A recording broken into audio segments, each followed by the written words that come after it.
ក្តីស្រឡាញ់ធ្វើឲ្យជីវិតមានន័យ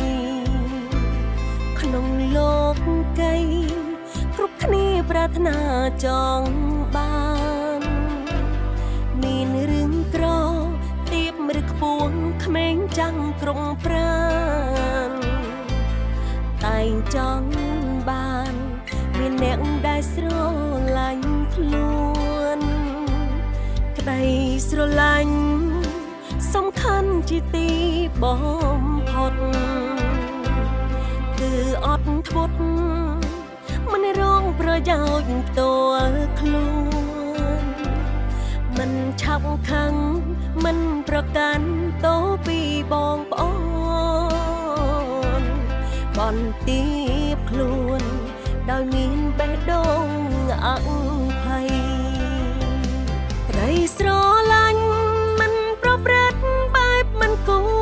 រសមមានចិត្តធំធ្វើបាបដល់អ្នកដទៃមិនត្រេកអរសំបាយនឹងការទុញច្រិនអ្វីតែមានន័យពិតជាសេចក្តីស្រ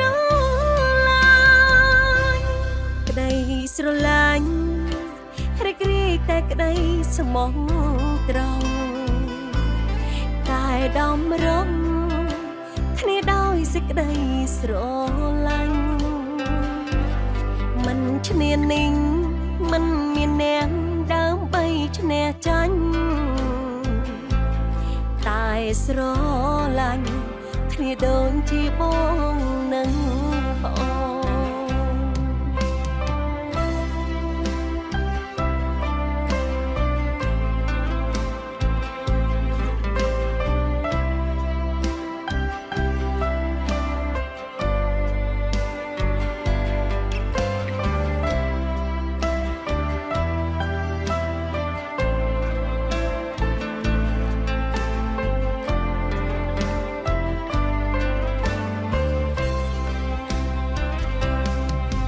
ស្រឡាញ់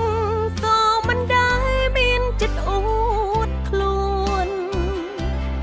ទៅបងប្អូនអ្នកចិត្តខាងអ្នកដទៃមិនសំខាន់អ្នកបានលែបងបរិចាអ្វីគឺគ្មានន័យបើសិនគ្មានក្តីស្រឡាញ់ក្តីស្រឡាញ់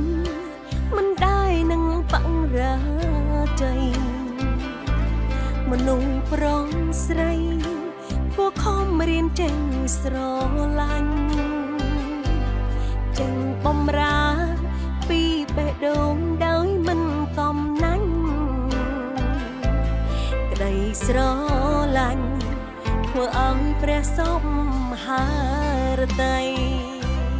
ក្តីស្រឡាញ់